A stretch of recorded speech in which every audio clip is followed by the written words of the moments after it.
It's Tuesday, January 20th, 2026. More fallout in Minnesota. Trump goes to Davos, and I had to pick my jaw off the floor when I read what I'm about to share with you a little later, next on the AM Update.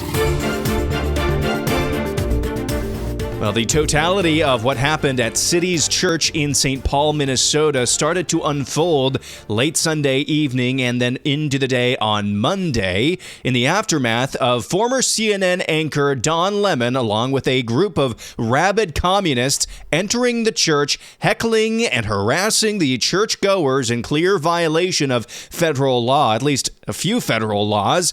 U.S. Assistant Attorney General for Civil Rights Harmeet Dhillon told Benny Johnson yesterday on MLK Jr. Day that Don Lemon and his merry band of communists could be facing some charges of the KKK variety. We will pursue charges in this case. I see various crimes that have occurred. Exactly what they are, I'm not going to flag, but the FACE Act has been mentioned as one of the predicates there.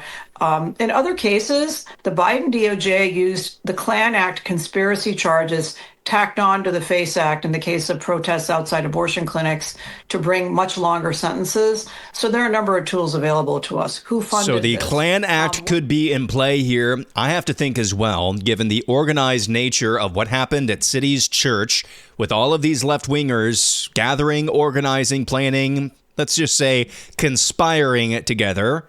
And they succeeded in derailing a First Amendment protected activity, freedom of worship, freedom of speech. It seems like maybe the FACE Act, which was used against Trump supporters and pro-lifers during the Biden administration, seems like the FACE Act and the Klan Act might be Don Lemon and those communists, maybe the least of their worries.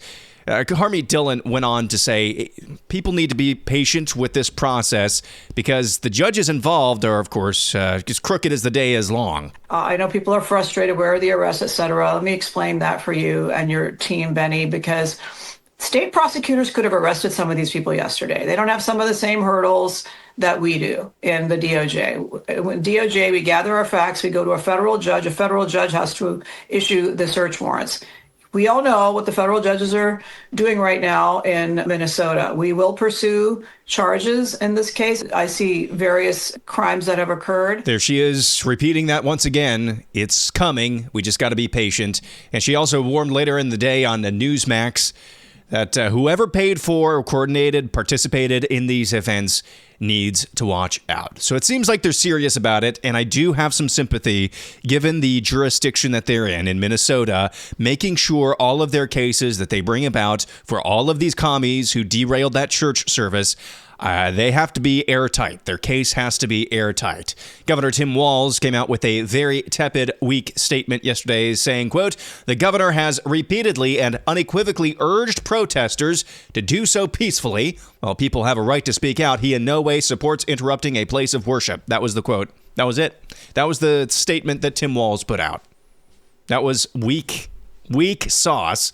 But of course, Democrats, and he is one of them, they know how bad this looks. Except for Don Lemon, he is absolutely unapologetic. He even doubled down. And there's a certain degree of entitlement. I think people who are, in the religious groups like that, it's not the type of Christianity that I practice, but I think that they're entitled, and that entitlement comes from a supremacy, a white supremacy.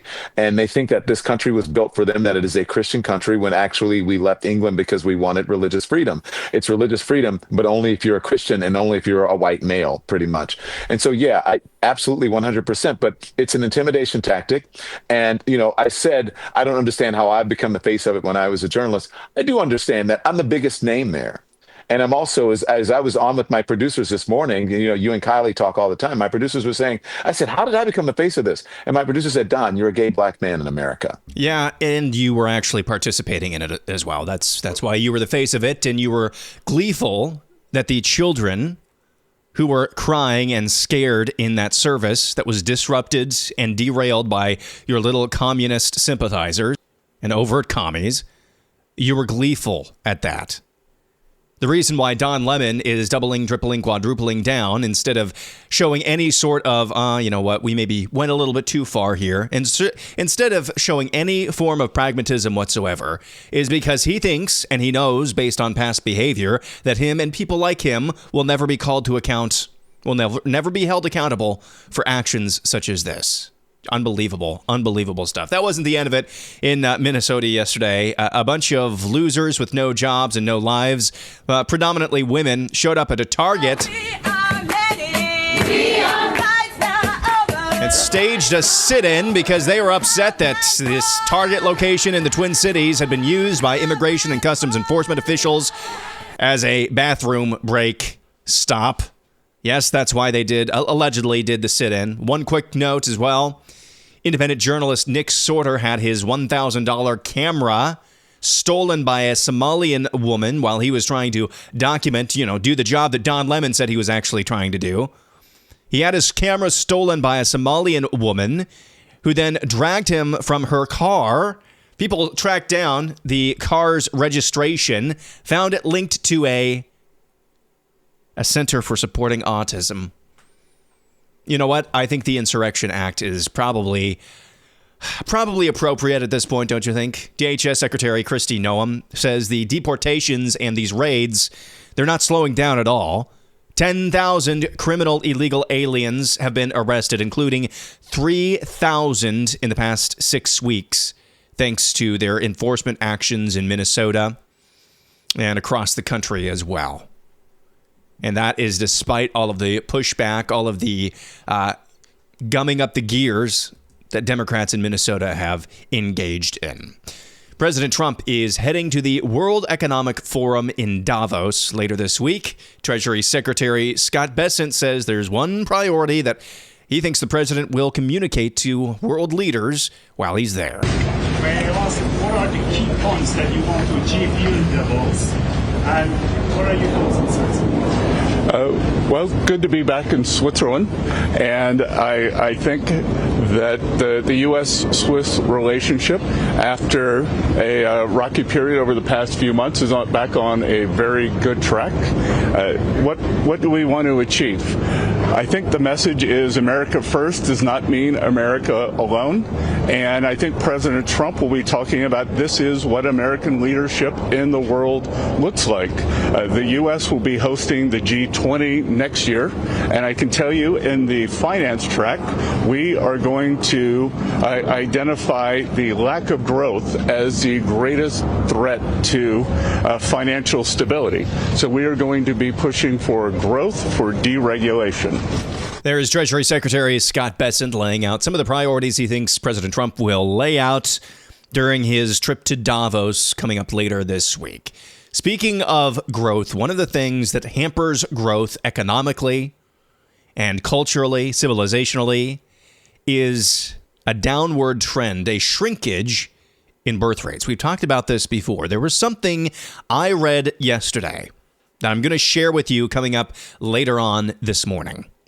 Something I read yesterday about a certain country's birth rate that had me picking up my jaw off the floor. Like I said, we'll discuss that a little bit later. Before the break, it was open season on white people yesterday. Sunny Hostin on The View. She basically made the case for stigmatizing whiteness. Here's former First Lady Michelle Obama. If I hear of someone whose fashion that I like and I know that they're a person of color, I try to make it a point. But the clothes have to be available. Right. I think we can all do some work to think about that balance in our wardrobes. What does our closet look like and who's in it? Mm-hmm. Who are we supporting in it? Right. And I think if you have the money to buy Chanel, mm-hmm. then you have the money to buy everybody. Right. And so let us be mindful, I think would be my advice. Michelle Obama implying there that you should avoid buying products from white-owned clothing and fashion brands. Sunny Hostin making the case for stigmatizing white people. Don't have that clip this morning. You're welcome. And Don Lemon says the only reason people are upset he and a bunch of other communists derailed a church service in the Twin Cities is because they're a bunch of white nationalists and toddlers, basically. Entitled brats. Good times. Good times. When we come back, a Chinese plot involving an American general. Also, another story involving China. I just teased their birth rate not doing so well. How badly? We'll talk about that and more coming up next.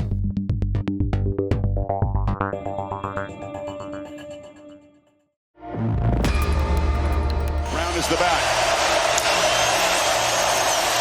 Beck steps up, delivers downfield, intercepted! Jamari Sharp makes the pick that will clinch Indiana's first national championship. Chris Fowler on the call on ESPN. The Indiana Hoosiers are the college football national champions. Incredible, incredible story. An even more incredulous season. Curt Cignetti in year 2 of the once moribund Indiana football program. The patron saint of the RBF has the Hoosiers on top of the college football world. Just an incredible story. They beat the Miami Hurricanes in Miami last night in the college football playoff national championship game, 27-21. International news. This is a story from the Daily Caller. Headline, U.S. general plotted with CCP-tied mogul to seize strategic islands for China.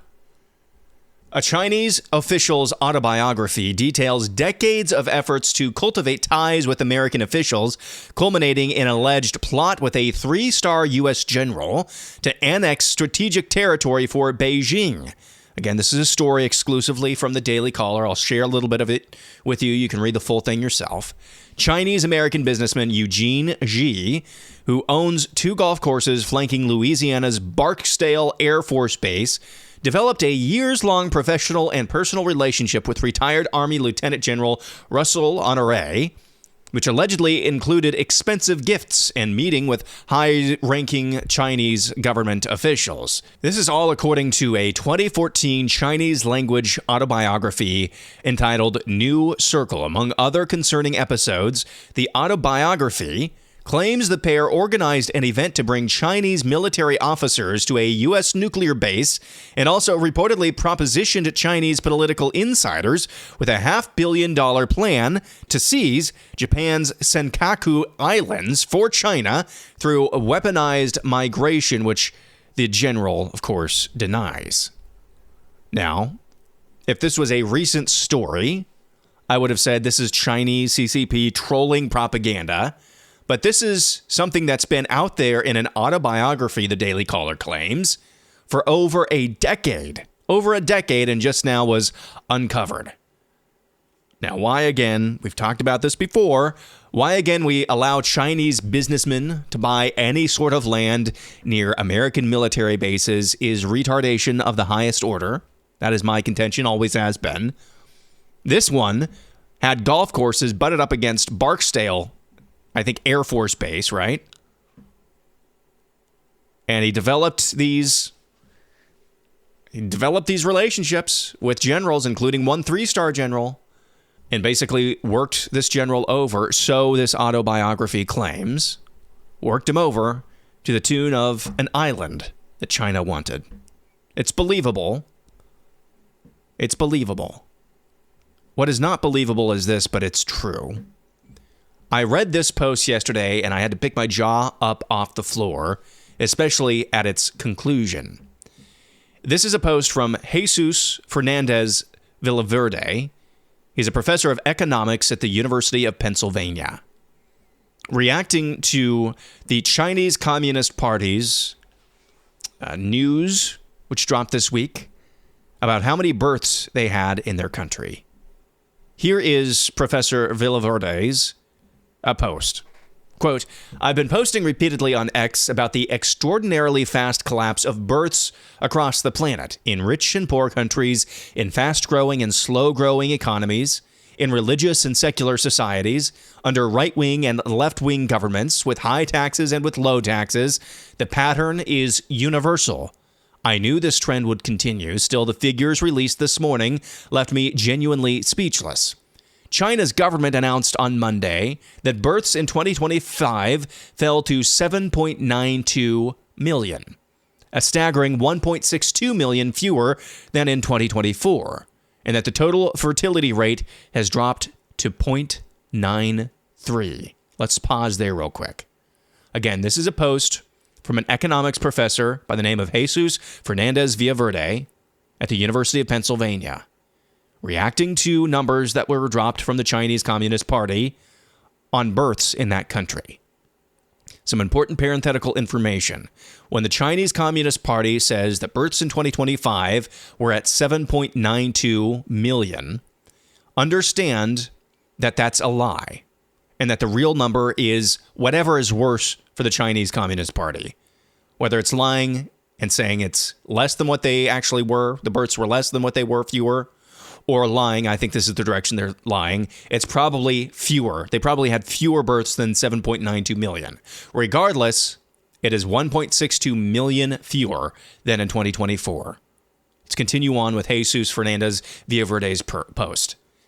He says, few economists have been more forceful than yours truly in arguing that births are collapsing, yet even I was surprised by these numbers. I was forecasting around 8.5 million births, not 7.92 million. Put this into perspective.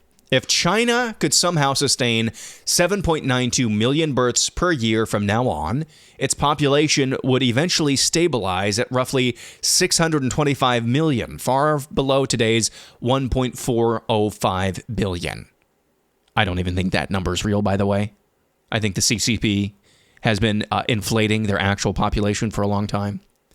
In reality, this professor says, as smaller cohorts reach childbearing age, births will fall well below 7.92 million. Hence, 625 million is a very generous upper bound, even under implausibly optimistic assumptions about life expectancy. Put differently, listen to this. Put differently, there were fewer births in China in 2025 than in 1776, the year the United States declared independence.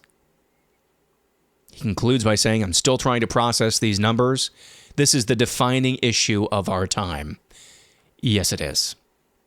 One of the defining issues of our time. Because it's not just cataclysmic for China. This is indicative, as the preamble to this post kind of laid out, this is indicative of the broader trend all around the world, rich, poor, left-wing, right-wing, conservative, progressive. The birth rate across the planet is tanking. If we are in the year 2026 now, really 2025, and China had fewer live births than they did 250 years ago, a country the size of China who say they have over 1 billion people, something wicked is going on around the planet. That is just crazy. It blew my mind to read that yesterday. And now here's this. You've probably heard of Palmer Luckey. He is the founder of Anduril Industries. He's somebody who works with, he's a defense contractor. His first kind of foray into being, he's a technologist, is he developed those virtual reality headsets. He sold his first one. I believe Meta purchased that one. He took that seed money and started a defense contracting company. Now, that's a very short version of this man's biography. I think he's maybe in his 30s. Fascinating biography if you ever look into it yourself. And he's a guy who genuinely loves America from everything that I've seen and heard about him. I'm not sure if he's a Christian or not, but he talked to Mike Rowe recently about why he named his defense contracting company Anduril. It's a term from the Lord of the Rings books and movies. He discussed why he did that. And he said there's a very, very specific reason that he was trying to convey in how he named his company. There's a lot of people who they look to Tolkien and they say, oh, I can't believe Palmer named his company after something from the Lord of the Rings. He doesn't understand the novels. They don't understand that Tolkien hated war, blah, blah, blah. But so do I. That's the whole point. Tolkien was not someone who was pro-war by any means. The things he saw in World War I, he made that very clear. But he did believe in good and evil, and he did believe in wars that needed to be fought. And he made very clear that those are the wars you need to focus on fighting. So here's the quote. This is from C.S. Lewis. Almost the central theme of the book is the contrast between the hobbits, or the Shire, and the appalling destiny to which some of them are called. The terrifying discovery that the humdrum happiness of the Shire, which they had taken for granted as something normal, is in reality a sort of local and temporary accident. That its existence depends on being protected by powers which the hobbits forget, against powers which the hobbits dare not imagine. And I think that describes a lot of Americans and a lot of American allies. Sure. They're being protected against powers that they forget, against forces they dare not imagine, and they forget that it is a local and temporary situation. And you look at the map of Middle-earth, and you see where the Shire is. That's right. It's far behind lines, and so you have the men of Gondor basically holding the line, right, fighting every day. And this one of the interesting themes also that I think that Tolkien understood is how you had this human nature for the people who live far away from Mordor to basically not believe any of these things. They literally don't believe in this invasion. They don't believe that these monsters exist. Contrast that with the men who are living literally on the front lines of this conflict. They are the last line of defense for the entire kingdom of man and everyone who lives behind them. They don't have the luxury of wondering if these things are real. They don't have the luxury of thinking that maybe evil doesn't exist. They're confronting it every day. And I think there's very similar analog to our modern military. You'll talk to people who say, oh, well, I don't think that anyone's truly evil. And I think that nobody deserves to die as a result of their actions. We need to bring these people, at worst, we need to try them and bring them to justice. There are a lot of people who have been on the front lines of conflicts who could never, they don't have the luxury of that. Yeah. Someone who's looked evil in the eye can't pretend, well, I think it doesn't exist, and really we shouldn't be killing anybody. There's nobody who deserves to die. You get to be an isolationist. That's right. Because you're isolated. That's right. That's right. And Palmer Luckey, a technologist, founder of Anduril Industries, discussing this phenomenon that you see in so many peoples, especially peoples in the West, over now several generations, but it's distinctly an American, almost distinctly an American phenomenon right now. People have no frame of reference for what evil truly is when it comes for them, who are so insulated from the hard life, from living rough, that they have no concept that there is evil out there that has to be confronted. Thought those were some very wise words from Palmer Luckey. When we come back, Aaronalysis received some feedback I think would be profitable, let's say that, to discuss. We'll talk about that coming up next. And finally, Aaronalysis, slightly acidic, mostly necessary. Last week, after the passing of Dilbert creator Scott Adams, I discussed the kind of Pascal's wager that it sounded like he embarked upon prior to passing, and I don't know really where he is. I received this feedback on Spotify. Sometimes I read the Spotify comments. AC John 146 says, since discussing Scott Adams' wager may not be quote-unquote profitable for those who have a misunderstanding of what the difference is between faith that saves and faith that is useless, why not take an opportunity to explain to your listeners God's holiness, sin, judgment, repentance, and faith? That would be very profitable. Well, number one, I just want to make it very clear, I'm talking about people who immediately jump to Scott Adams is in hell because he did Pascal's wager and he can't do it.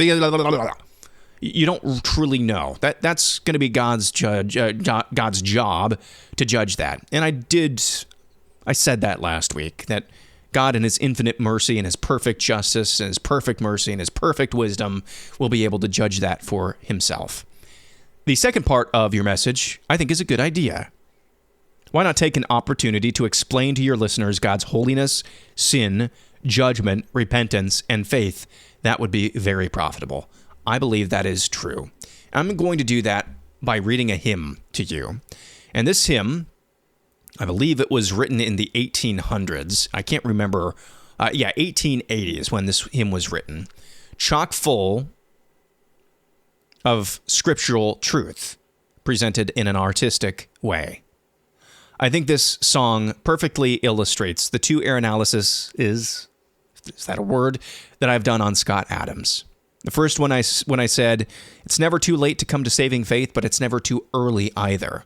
And the second one, cautioning people from immediately passing judgment, because the outside world is watching as well. Somebody might say, hey, to me, I knew Scott Adams. Giving Jesus the time of day, especially maybe when you have the largest audience ever in your passing, giving Jesus the time of day and in the way that he did it, that sounds like a different guy. But now I'm seeing Christians saying, no, he's in hell right now. What do we do with that? That's what I was cautioning against. However, in the context of my message to Scott Adams and anyone like him 2 weeks ago, in the context of this listener saying that this would be an opportunity to discuss God's perfect attributes. This is a hymn that we grew up singing in the church I attended growing up. Haven't heard it for a long time. But this, in about 4 verses, communicates everything I think that I have done my best to communicate on this topic. Softly and tenderly, Jesus is calling for you and for me. See on the portals, he's waiting and watching for you and for me. Why should we tarry when Jesus is pleading for you and for me? Why should we linger and heed not his mercies for you and for me? Time is now fleeting, the moments are passing from you and from me. Shadows are gathering, deathbeds are coming for you and for me. Oh, for the wonderful love he has promised for you and for me.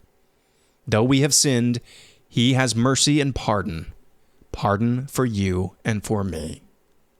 Come home. Come home. You who are weary, come home. Earnestly, tenderly, Jesus is calling, O sinner, come home. That is chock full of the gospel. So, AC John, the second part of your note. Why not take an opportunity to explain to your listeners God's holiness, sin, judgment, repentance, and faith? That would be very profitable. Agreed. And hopefully that did it on this Tuesday morning. Have a good one. Back at it again tomorrow. I'm Aaron McIntyre, and this is the AM Update.